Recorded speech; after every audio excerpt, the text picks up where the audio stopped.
a wall, or if you have a partner, it's also really great because you can get super creative. And there's so many variations. A lot of these variations I'm going to show you guys in this next video come from not only some that I did at Carolina, but also in working with Gusty Johns and being at Healthy Bar. We do a lot of these with our goalkeepers, and it's kind of cool to kind of see how you can do it off the ground, but also off the wall. And then the other aspect is you can make this competitive too, whether you're with a group of your friends at a team practice or just trying to spice up some of your routine a little bit. This is going to be a great drill. So I'll show you guys the video next, which hopefully will play. Awesome. All right. So this is just, that one ball, super simple, really trying to warm our hands up and our eyes, going right, then left. A lot of the times this can be for more beginners, or if you kind of have a hard time catching the ball, then you're going to go into 2-ball toss at the same time. Like I said, this one can be done off the ground, off the wall, then going alternating. So this one can be really slow. The goal is to then do it faster where you only have one ball in your hand at a time. This one's pretty basic in terms of juggling off the ground. You can also do this as kind of like a basic juggling in the air. You'll go right hand toss, left hand catch, and then left hand toss, right hand catch. Once again, this can be also done off the wall or with a partner. And then finally, this is a 3-ball juggle. So once you're pretty good at juggling in the air, you can do this off of a wall. This was definitely a big pregame routine that I had at Carolina, was that 3-ball juggling, just getting my hands going, getting my eyes going. So the next drill is a partner toss with around the hip side, off stick side, and stick side, focusing on your hand turnover. So being in your ready position, working on that turnover on both sides. The weird part of this drill is that you're going to be catching it with the hand that starts off as your bottom hand. When you turn over, will be your top hand that you're catching with. So for a lot of us righties, right, top hand is our right hand, bottom hand is our left hand. As we go and turn over in that hip level, we're going to be catching with that left hand on both sides when you do stick side or non-stick side. This is really going to try to help you guys work on driving your hands not only out towards the ball to catch, but getting your body behind this. This was a drill we did a lot at Carolina. This helped a lot with keeping my hands off my body for all of my saves, especially from the hips lower. But also helping to really focus on getting our body behind those saves, because I know sometimes, myself included, I find myself relying so much on my hands that I'm not getting my body behind it. So this is a great drill to kind of simulate that. So basically, I have a partner tossing the ball to me at my stick side. I'll show you another variation of it off the wall if you just have yourself. But that turnover really quick, working on getting my whole step through, working on that gather step nice and fluid. This is going to be off stick side, so it's still going to be slightly awkward feeling because you're catching with that bottom hand. But what it's going to do is really force you to keep your shoulders square to the ball, but also working on keeping those hands off as well. See how my hands are not so tucked in. This is kind of partner-esque. What I was cueing them, though, was to kind of throw those balls a little lower. You really want to aim for like where your shorts pockets or sweatpants pocket would be. These guys are throwing them a little high, but the point here is to really simulate those hip side saves, stick side and off stick side. And then this is going to be showing stick side mid, just yourself. So you're going to left hand toss, top hand turns over underneath. You're getting your body behind it, getting that hand driving out to the ball. And then this will be off stick side. So same idea. These are a little bit more lateral steps because I'm so close to the wall. You can back up a little bit and get more of a 45-degree step. Or you can just get closer to the wall, no step at all, and just work on that turnover with your top hand completely. All right.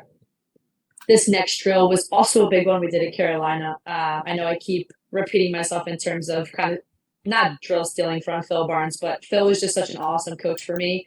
And a lot of these drills that we did were things to help critique and maybe break some bad habits, whether we saw it in film at a game that we had that weekend, or just to kind of clean up some of the technique.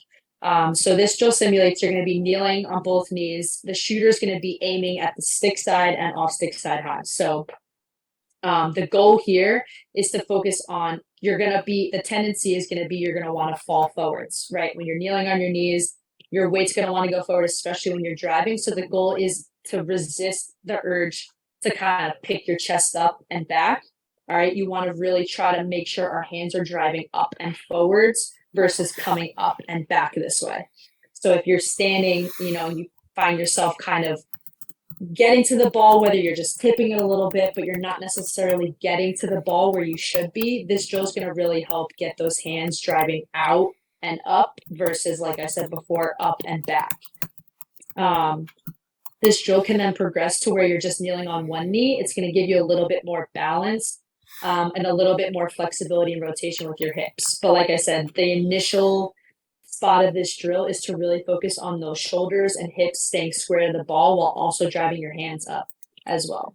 So this is just a quick video of this drill. I'm hitting it with tennis balls versus actually shooting it. So some of these guys go a little wide, but the idea here is she's driving her hands up, keeping her chest forwards and not working too much on that, leaning back, more so trying to stay forward. The other thing here too is sometimes the tendency is to go for those saves. And once you make contact with the ball, you stop. You want to make sure that as you're driving through the ball, you're making sure your hands continue that motion so that you can maintain the ball, make a good save. It's also going to help with your steps as you work completely through it. So fourth drill is going to be a cross pipe drill.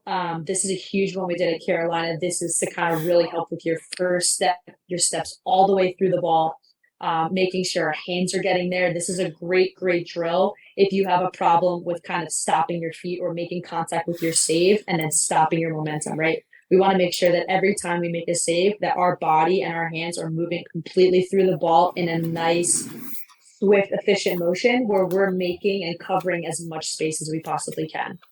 So, like I mentioned, this is to kind of allow for some free movement. It's also going to help to maintain more of the ball versus giving up some rebounds. And this drill can also start with just your hands. You can use, for me, I use a football a lot. So you're really focusing on tossing the football, catching it, and then you can progress to like your stick, right? Really working on those stick side high or mids where you're completely driving through the ball. For the shooter, you're going to be lined up in front of one pipe where the goalie is also lined up in front of the pipe. So it's very polar. You're not centered in the cage. And the goal is to really end up our movement ending with us coming across and ending in front of the other pipe. So this will obviously make way more sense. So this first clip is going to be of with a football. So this is just her hands moving all the way through. Her motion should be ending either in front of the other pipe or past it. So we're working on two, not like that kick out can sometimes happen. We want her landing on kind of her toes, right? We want to make sure that we're not picking that foot up and kicking out because that's where we're going to lean back. Our motion's going to be a little bit more flat. All right, so then I think a couple more here. But once again, kind of putting it in that opposite pipe. So then this next one is going to be more of the shot. So same idea, lined up in front of one pipe.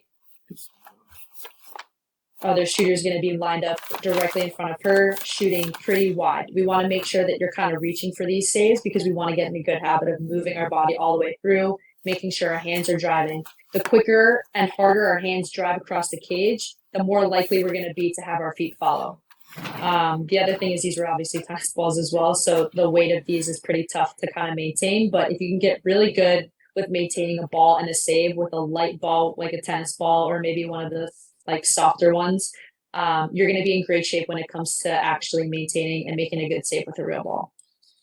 And then our last drill is a cone arc. So this was something I did early stages at Carolina. I'm a goalie in terms of playing very square or as square as I possibly can be to the shooter while also being set and ready for a shot. So one of the things that this drill does is it helps you to basically muscle memory where your steps are. So for me, I play a 6-point arc. Some people play a different arc, but this drill can actually be catered to whatever your arc is. No matter how many steps you take, it's going to basically help you in your brain understand where you are in the cage at all times, whether you have an 8-meter on the ground or you don't. The nice part is that for, women's lacrosse and having an 8-meter down there, you kind of have a reference to look at on the field to kind of make your adjustments. But the more you do this drill, we used to do this drill for about 30 minutes before practice in the fall every single day. And it got to the point where we could basically go up and back on our arc with our eyes closed. So this drill, I'll show you guys how to set it up. And then in the video, it'll also show you me going through it as well. And the idea is you want to set your 45s up first and then fill in the rest as you go. You can start at the middle. What I like to do is I start at my middle point. I work myself down my arc to the pipe. Then I work myself back up to center. Then I'll go maybe 2 or 3 times on that side. Then I'll go to the other side. So I work myself down to my other pipe, back up to center, do that a couple of times. And then you can kind of get creative and start going from one pipe all the way around to the other pipe and back. Once you feel really, really confident, you can start doing it with your eyes closed. Do it to a certain point in your head. Imagine where you're standing, open your eyes and see if that's exactly where you're supposed to be. So here is this drill just in terms of setting up the cones. So I go standing exactly on goal line. I'm going to rotate to where my 45 would be, step up and put myself where I would normally stand if the ball were, for example, for women's lacrosse at, second inside or first inside hash. So this is setting up my 45s and putting the cones behind my heels because I want to use the cones as my markers. So I want to make sure that when I move across my arc, those cones are behind my feet. Filling in the rest. And then basically what's going to happen is I'm going to set myself up in the middle, be in my ready position. And I'm going to work myself down along my arc. Okay, trying not to look down. Hit the pipe, reset myself, get comfortable, go back up. And then the goal here is when you get back to what you would feel like is your center, you want to look down and see where you are. So that was pretty centered. Yeah. So then I'm going all the way down to my left. This is the side where I usually have trouble. Come back up. The back of my 45, trying to go center where I am. All right, so I'm slightly off. I need to make sure I make that adjustment. The nice thing about this drill is it's also going to help with your stepping, right? If you're a goalie who sometimes you feel like you're always out of position or you're following the shooter and you feel like you're getting caught too much, you're getting pulled too far down, this is a great drill to understand patience in your movement, but also understanding, like knowing where you are in the cage without having to, hit a pipe or look behind you or look down. A lot of the times, the nice thing is having references on the field that you can kind of use.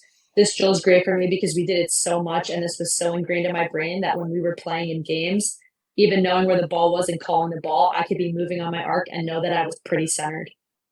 Especially when, your defenses are playing a certain defense where, the goal is to force a lot of the shooters out and down, right? Decrease their angle. If we're as square as we possibly can and we're in a good spot angle-wise, we're not really going to be giving much up for them to shoot at, right? So that's going to not only help your defense out, but it's going to help you out as well. So this drill is tedious. It takes a lot of time, but the more repetitions you do, and the more you can also kind of figure out what arc you like to play, right? I play a 6-point arc. I've tried other arcs. They didn't necessarily work, but this is a great opportunity for you to try to, maybe change up how many steps you take, whether that be more than you normally take, less than you normally take. It's a great opportunity to kind of test this stuff out. And once you feel really comfortable or confident in what you decide to do, you can kind of, like I said, continue to do this drill repetitively and repetitively to the point where when I was doing this in my prime, we were doing eyes closed, up and back, from the middle down. And every time we would hit a 45 or center, we would know exactly where we were and we'd be centered as can be. So this is a really, really good drill. It seems super tedious, super boring, and potentially a little pointless, but this was such a crucial drill in terms of making not only my career at Carolina so successful, but my career in the Pro League as well, because we didn't really have as many markers on the field in the Pro League. We just had that simple arc and just a couple corners. So knowing where I was in the cage, especially for not giving up too much angles for a lot of those outside shots, was really crucial. And I think definitely helped with my game a lot in the pro sense. So it also helped in this. It also helped in the sixes sense as well, because those sixes, you just have the crease and basically the line dividing the field up. So there was no arc at all whatsoever. So you really had to know where you were on the field, especially with the pace of shots being so quick, but also knowing that everyone's running around in front of you. You can't really see the ground. You got to know where you are in the cage, and you have to know where you are in the cage in relationship to the shooter. So this drill is just great for people who like to be as square as they possibly can. It also allows for some freedom. Like I said, you can kind of change it up as you go or as you want. So That's all the drills that I have to I show. was gonna add on that particular drill we just looked at. If you could go back just one slide to the end of Oh, that video there. absolutely. Yeah. So and by the way, we should have mentioned all of these drills we just saw apply very much to the men's game, to the women's game, to the pro game, to the college game. You were training with girls in the video that look like what, 12, 13-year olds, like, Yeah. to the youth. So applies to everyone. Like, I would recommend these drills to everyone. And even someone was asking, well, what if I play a high arc, or maybe what if I play a flat arc? You still need to be able to walk your arc. So this is an incredibly important drill, regardless of what type of arc that you play. Oh, I think you absolutely. meant, And the go only thing ahead. that would change is obviously what the cones look like, right? Right. You set up your 45, or you can start with your center if you want to. So you set on goal line and you step out to like where your top point is in the center of the cage, and then you work from there. Yeah. You mentioned a 6-point arc. I've heard of the 5-point. Explain to me the 6-point. Where is that sixth point? Well, I think sometimes just I get confused with my own arc sometimes I five or see. six, where sometimes I find myself, if I am out of position, I make the adjustment if I need to. Yeah. But sometimes I'll find myself going like 3 or 4 steps down one side. Like I said, and a lot of the times that's based on how far they are, how fast they're moving. I usually tend to try to match where I am being square wise in the cage with where the shooter is and how fast they're moving. Because a lot of the times, if you're just holding, especially let's more perspective, like the pro game, right? Those 2 point shots, girls were throwing those shots when you were least expecting it. So for me to be as square as I possibly can with them, regardless of whether they looked like they were going to shoot or not, that was crucial to like the success that I had in the pro league. And sometimes you can find yourself wanting to stay so strong to like your points on your arc that you start to be out of position because you're trying to hold a little bit more. I usually try to tell myself hold an extra half second. When your body's telling you want to move, wait an extra half second because a lot of the times that's when you start to get dragged too quickly down one side. So, Yeah. um, yeah, I would definitely say I'm more of a 5 point, but the six sometimes happens when I need to make a small adjustment, Gotcha. based on noticing that I'm out of position. Gotcha. Yeah. Yeah. We've talked about it with other coaches too, about this concept of it's much better to be like set and ready for the shot and maybe a little bit out of Off. position. Yeah, a little Hmm. bit off, like not directly splitting the cage from the shooter's perspective. So a little bit Exactly. off, but set as opposed to in that right position but moving, because now in order to move, now I need to reset my weight, and it's just you're not going to be able to make consistent saves that way. So Exactly. And I also think knowing where you are in the cage, especially in those situations, you know what you're giving up, right? If you're set and you're ready for the shot and you know that you might slightly be out of position, at least you understand the side that you're giving up. right. The other variation that I love on this drill, so you sort of demoed moving to adjacent points on the arc, right? Like each, step, step, step, step, step. But there's also Hmm. situations where, you're set up on the arc where you are in this video and you need to get to that far pipe, or you need to get to top center because they just did a quick swing pass, right? And so, Yep. what I like to do is not only work on stepping adjacent and making sure that I can do that with my eyes closed and I know where I am every time, but I like to, move to non-adjacent points on the arc as well. Oh, exactly. And you can also move those cones around and you can also do it from X. So you're making Yeah. simulating someone being behind, and then you can use your 45 cones, your 45-degree spots, and you can work on someone just either saying shot or you saying shot in your head, and you're working on turning your body to be from X or slight you know turn to then getting to that spot, closing out as much as you can and seeing if you can try to get to that 45 spot as square as you can get, um, in those situations. So there's definitely different variations, and you can get super creative with a drill like this. Love it. Awesome. All right, let's recap. We had the juggling drill. Yeah, that was number one. Yep. Then was the ball toss with the bottom hand, was that number two? Uh, yep. The one where it's the hip side, Partner hips. tossed hip hand Yep. turnover, that was number two. Yep, got it. Number three was The kneeling high save kneeling high saves. Yep, love that one. Number four, was the cross cross pipe. pipe. Can I tell you something about this? So I sponsored 17 goalies this year, Taylor, and they each put together like a little training pack with some like training videos and some drills. And I was just amazed at how many goalies had this drill in their pack. It was probably like over half, and I'm like, wow, this is a really good drill. Like if all of these top level goalies are doing it, it works that explosion, right? And if you can go from one Exactly. pipe to the other making the save, now when you're set up in the right position, you only got to go half the distance. So this is a really great drill. I love this one. Exactly. And I think a good point to make with this drill too is not that you're making one ginormously obnoxious step from one pipe across the crease to the other. This Mhm. is your first step is quick and explosive to the point where your body is basically continuing that motion through. So you're giving yourself one or two gather steps after the initial save. Yeah, love it. Okay, and then the fifth one was the arc drill.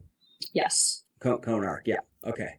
Awesome. If you guys have questions, drop them in the Q&A box. We can get into the questions. Question from James out of the UK. That's awesome. The broadcast is making its way all the way across the pond. We're hitting multiple continents here, Taylor. We How love much that. time should you spend on these drills? So if you were going to talk to a goalie about reps and how many days per week, or maybe not reps but time, like what comes to mind? What would you recommend? Yeah, I think a lot of these drills were done, during practice or, in a context of where we were running basically a goalie world session. So a lot of the times we were fortunate in Carolina where we spent a good 30 minutes, I would say, of practice time in the beginning while the field players were kind of doing stick work and a lot of passing drills, and a lot of more stationary drills. The goalies got some time with our goalie coach, going through certain drills. And I would say it was probably around like 10 minutes for a lot of these actual drills where we're like really, either getting shots or a lot of like those, hand juggling or the hip turnover ones. I would say just like about 10 minutes or so. The cone drill, though, we spent a lot of time on those one season, and it was in our off season. So where we had the time and the flexibility to focus on a lot of other technical things because we weren't going to be going and playing lacrosse games every weekend. But those ones we spent about 20 minutes on. Like really spending a decent amount of time, like getting comfortable and getting familiar with our steps on our arc. And whether that's for a lot of you guys, I obviously understand you guys got school, you're doing other things. This isn't like some of you guys are playing college lacrosse where you're dedicating a good chunk of your day to the sport. But whether that's like once or twice a week where you spend 30 minutes on it, I think it would be a great opportunity for you guys to start, getting those repetitions and that muscle memory going, which could be super beneficial Yeah, love it. down Awesome. the road. Yeah, 100% agree. Um, yeah, and it's like whenever we talk about like reps and drills, a lot of it too is um it has to do with the personal goalie. Like how hard can you push it without getting burnt out is kind of like my answer, right? Exactly. I You don't want to burn you out and then have you not enjoy lacrosse. At the same time, I want to keep pushing you hard, but it depends on the goalie, right? absolutely. All right, so we got 13 questions. I think we should be able to get to them all. Zaika says, do you have any recommendations for a warm-up? Warm-up. Do you incorporate any of these drills into the warm-up? Um, for warm up for practice, I would say a lot of these drills we usually touch on at least once a week.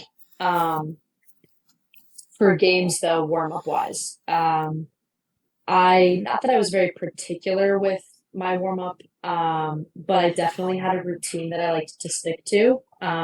Just in terms of me feeling good and feeling like I was in a good position to be successful, but also understanding what I needed as a goalkeeper before I was about to play. Um, so one of the big things that I would do is I did a couple of stretching stuff beforehand. So I would do a little bit of hip mobility, just very simple. I think my philosophy in it is like you don't, for goalies at least, you don't want to stretch too much where you're feeling so loose that like you feel a little sluggish and a little slow. You want to have some type of flexibility so that you're not hurting yourself, but that you're also explosive. Um, but doing a little bit of hip mobility, stretching my hip flexors and my groins, but then also doing a little bit of shoulder and back stretching, That was something I would do literally right before I would get shots. I'd walk out to the cage. I put one arm on the pipe so that I'm basically pulling my arm across, and then I tuck one underneath, and then I open up. So I'm not only stretching my lats under here, but I'm getting a good stretch with my back and getting a good rotation to kind of loosen up my upper body. And then my shots, I usually go a round of high shots anywhere, a round of low shots anywhere, just to start really focusing on driving my hands low because I feel like those translate pretty well to the hip ones. And then going a round of anywhere. And then those are all shots that I would get as I'm moving on my arc as well. So starting from goal line, I get a shot, and then you basically get a couple more shots around the 8 as I'm moving, so that I'm still getting kind of that arc warm up, but also getting the shot warm up. The other part of it is doing some more sweeps to the outsides, right? Working on my movements down the pipe, because that's where sometimes I would tend to just move a little too fast, and that's where I get really out of position. But then also going where you're from a 45, sweeping down the middle. So getting those really straight on shots down the middle so that you're working on your patience, you're working on your reaction, and you're working on your hand speed and reading the ball. And then finally, I do a little bit more up close. So a little closer, they're only about, I'd say, 5 or 10 yards away from me, and the shots are a little bit more in close. They're not as fast, but they're more they're closer, a little bit more rapid. So I'm really having to focus on my reaction and driving my hands to the ball. So those are just like some big ones that I would do pregame, just to dial myself in, see the ball a lot, get my hands moving, get my body moving. And then afterwards, if I feel like I needed a couple more in a certain spot, that's usually where I kind of touch on that to kind of finish it off. Love it. That's awesome. I would do that juggle against the wall drill that you demoed at the very beginning. That would be a part of my warm-up routine, like before we got to the field, just to get my eyes and my hands like firing. I think that's very important. That one is definitely a drill I would do before we even walk out of the locker room as a team. Yeah. And then I would jump rope personally. I'd spend like a good 5 to 10 minutes jumping rope, and like you said, nothing, just to get a little, just to get a little warm, get the feet going. Exactly, get the feet going. And then I would do all those shots that you said, and it kind of depend on what I was feeling that week. But yeah, I'd like to get different styles of shots, just so when I saw them in the game, like I already seen that shot, so I'm ready. I think the goalie position is unique in that we are very creative and flexible in terms of what our warm-ups look like, because every goalie is different and every goalie needs a little bit of something else that one goalie may need and one goalie doesn't. So I think finding a good balance of what makes you feel good going into a game is super important. Yeah. All right. Zaika, you still with us? Does that make sense? Bailey Terry was also asking about the warm-up as well. So we had 2 questions. Bailey, good to see you. How are you? Matt Barrick says, we use jump rope to warm up as an official. Yeah, hey, you gotta be running up and down that field, right? And you're a little bit older. You gotta get warm. All right. Juliet, how do you deal with the stress of a clear? How do you deal with the stress of when a clear is taking a long time?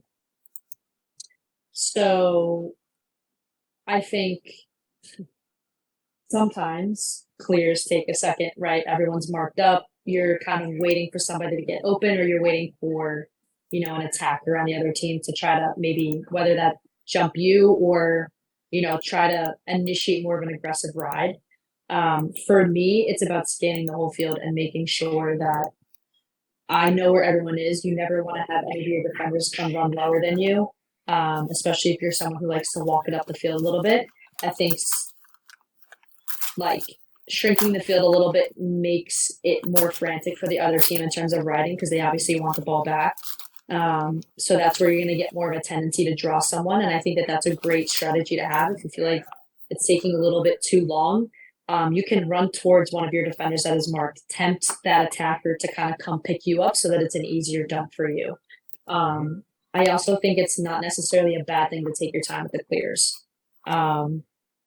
Unlike the men's game where you have a certain amount of time you have to get over the midfield line, at least for women's, you could take as long as you want. I mean, obviously, I know there's a shot clock, but understanding that you want to make a good, smart pass versus rushing a pass, especially if you were just in a really long defensive set or you made a really, really good save, right? You want to take care of that ball. You want to give your offense an opportunity to put the ball in the back of the net on the other end.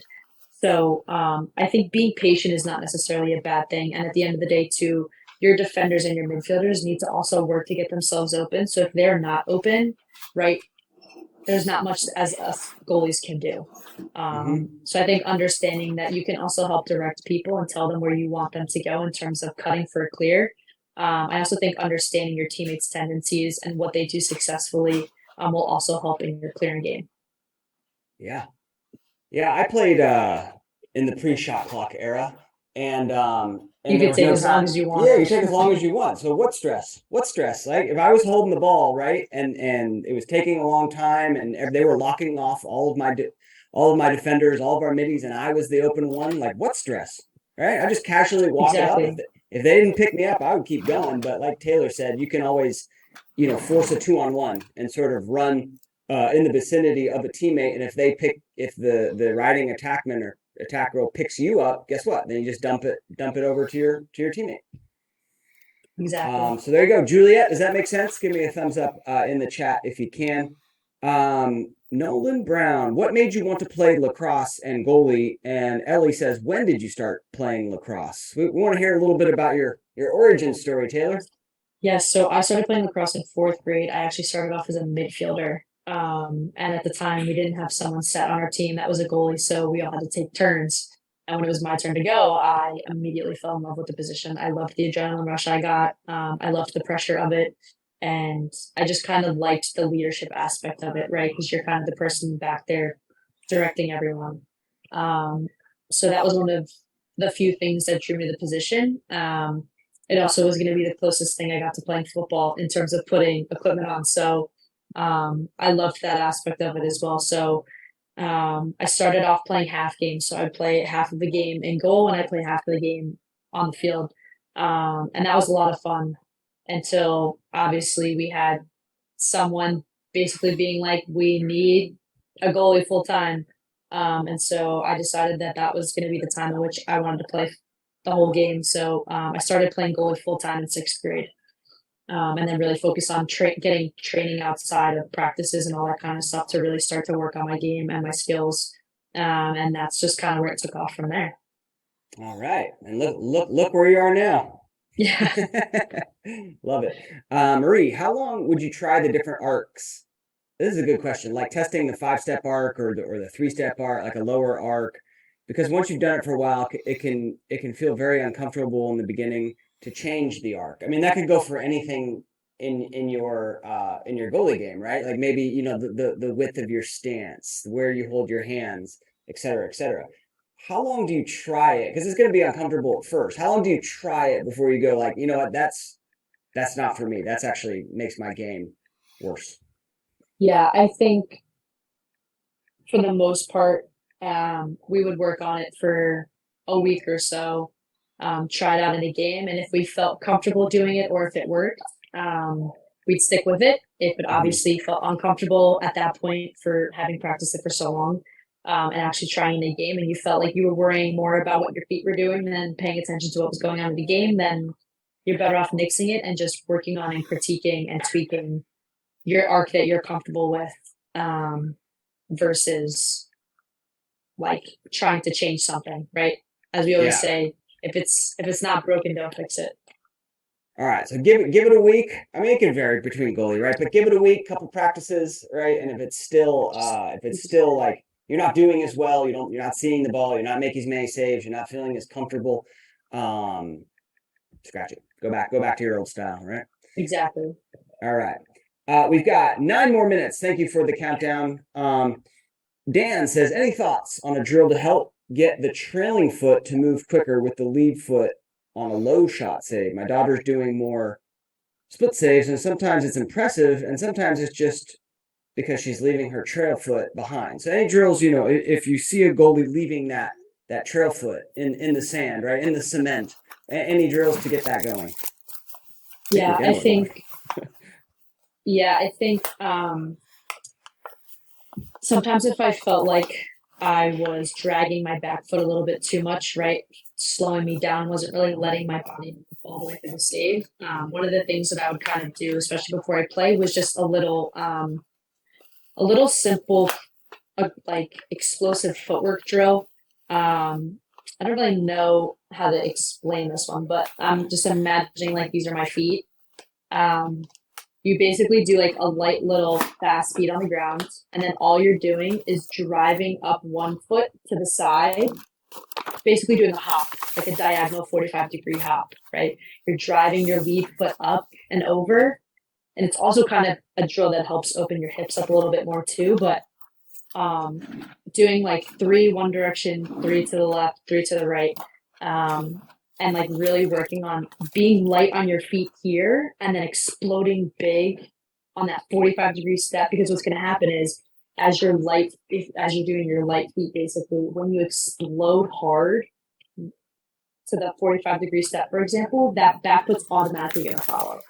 And I think working on being light in that respect, but then also being explosive is going to get a lot of kids in the habit of like not being so heavy with that back foot and like leaving it there. You want to use that back foot to be explosive. You don't want to rely so much, I think, on just that front leg or your lead leg, whichever direction you're stepping in, to be that explosive point. I think learning how to be explosive off your back leg is also going to be something that helps break that habit. Yeah, I was going to say that pipe to pipe drill that you demoed is a great one Absolutely. as well, because there's no way you can start on one pipe, make the save on the other pipe without really emphasizing that back leg drive. Especially on those hip and low saves, a lot of the goalies that I work with that tend to want to drop to their knee when they go down for the low saves for that drill, they can't be successful in it because they're basically stopping in the middle of the cage. Hmm. So And yeah, it's definitely a good drill. yeah, and the way I phrase it too is a little bit different, Dan. So he says like, how do I get the trailing foot to move quicker? Like, to me that means like you're stepping lead foot and then like you're bringing that other foot. I almost think of it as like you're actually driving with the back foot, if that makes sense. Absolutely. Like you're driving with the back foot, and that causes your lead foot to go. So like it's sort of rear wheel steering power back Exactly. there. So just a mental thing to kind of think about it, and maybe as you tell your daughter that and coach her through that, that starts to click. Try it out. Okay, Coach Casey says, as a coach, how can I get through to current youth and high school players about the importance and value of putting in this level of work outside of practice? It's very hard to get that message across these days. Any tips on encouraging young goalies to put in this level of work outside of practice?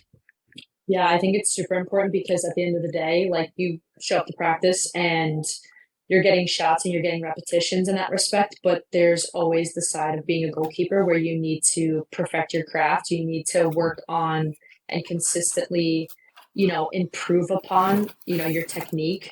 Um, and whether that's, for me, I'm a little bit more on the technical side. I used to be very, very unorthodox and athletic, and I never really focused too much on the technical side. But when I started to basically mesh those two sides together, I think that's where I found I was the most successful because when I spent the time working on technique and working on better ways of saving the ball or making a clean save or moving my body through a ball versus just solely relying on what I had known up to that point, it helped me adapt to the changing game because I mean, to put it in perspective, when I was a freshman in college, we still played a game where when you blew the whistle, you had to stop moving.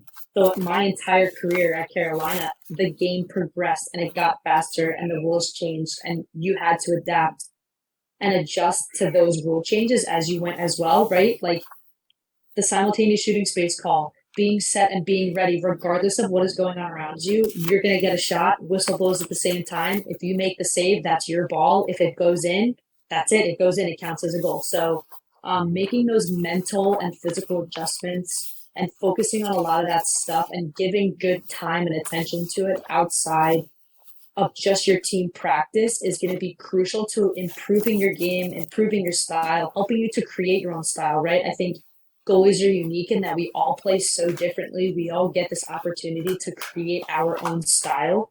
Um, that you have to dedicate time to doing that because otherwise you're just going to find yourself plateauing at this line instead of consistently going up, right?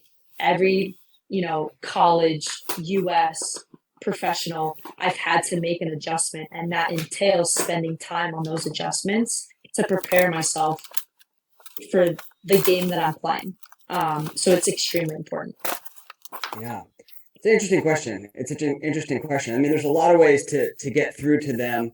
In a certain context, like there's a coach earlier in a session that said you can, lead a horse to water, but you can't make it drink, right? So you can show them all the tools and show them all the drills and have them sit in on this awesome coaching session with Taylor Moreno. But at the end of the day, like if they don't like lacrosse and if they don't have goals and like want to be a better goalie, it's going to be really gosh darn hard to get them to get out there and get that extra work in. So 100%. as much as you can, like, encouraging those goals, like setting them up with goalie mentors that they can look up to and be inspired from, I think really helps young goalies get into it and want to do that work, right? Sitting in on sessions like this, Taylor, there's some young girls on this call that saw you play in Final Four weekend, and were super inspired. And now, like, they see this and they're like, okay, great, I want to go do that extra work. So a lot of little things. And I think joining a Zoom like this is automatically a start, right? You're trying to improve, you're trying to learn, and I think it's a great opportunity whenever you have that opportunity to, learn from someone else or go watch someone else, watch the college game. All of those things still count towards working towards your craft and like helping to improve your game. Yeah, a lot of great questions. Let me see if we can pick one more because we got 2 more minutes. We do have to end this one. That's fine. We got to end this one 10 minutes early. Ooh, man, what pressure on me to pick the last question. If you have a question you want to make sure we get answered, email it to help@laxgoalierat.com. Make sure you enter the giveaways too. Take a little selfie of yourself, post that on social media, and email help@laxgoalierat.com. In fact, Riley, if you want to drop those steps in there again. There was a question about the mental game that I saw, and now I can't find it, but I'll sort of give my own version of it. Final Four weekend, right? Safe to say in that semifinal game, you did not have a good game, right? Northwestern goes up 8-0 or 8-2, 6-0, then 8-2, and you get pulled. How do you, as a goalie, remain, mentally strong? Because I think a lot of goalies in that moment would be like, oh man, like, I blew it, right? And to not be able to come back. And yet you get back in the game and make a huge save, like right at the very end to ice the game, right? And I thought that was so cool. And I'd love to hear kind of your mentality in that whole situation. Yeah, I think the first thing and the biggest thing is when you're not playing well or the game's not going well or you get pulled is just acknowledging that you didn't play well, right? I think the biggest thing is a lot of times we try to lie to ourselves and like, oh, well, it was because of this, it was because of this, it was because of this. I think the biggest thing is just acknowledging like, hey, I didn't have a great game. That was on me. It's now time for me to like let that go versus harping on, reasons A, B, and C as to why I think I didn't play well. And instead of putting blame on other people, just be like, you know what? Take accountability. It wasn't my day. It wasn't good. I get to now move on from it. Because I also think that that's what helps to kind of flush that away and start to move on and pull yourself out of that mental rut. And then the second part of it is understanding that sometimes coming out of the game is not necessarily a bad thing. I got an opportunity to like calm myself down, get my heart rate down, reset my mind, reset my body, and then them having the faith to then put me back in means like, okay, they still have confidence in me. I should still have confidence in myself. And going to the game, I mean, I went back in and the first thing that happened was I got scored on again. And then we went down for a card and I was like, well, this is not going to go great. But at the end of the day, it was just focusing on getting that next save and not worrying about what happened before that, what was going on right now. It was just, let me go get this next save. And that's going to be, that's going to put me back on track where I need to be. And sometimes you don't necessarily get that save, but it's understanding where you can positively self-talk and you can pull yourself out of a rut and you can, build your confidence back up, understanding that sometimes it's just not your day and it doesn't always have to be your day. Everyone gets to have an off day. And mine, honestly, thankfully, was in the Final Four because then I rolled up National Championship Day and I stood in the cage and I was the calmest I've ever been because I was like, well, you can't play worse than you played on Friday. What else could go wrong? Yeah. So, and that was also my outlook on it. It wasn't like I felt all this pressure, like, wow, I played so bad on Friday, like I don't want to play bad again. It was literally like, you physically can't play worse than you played on Friday. Yeah. Taylor, thank you so much. In the chat, say thank you.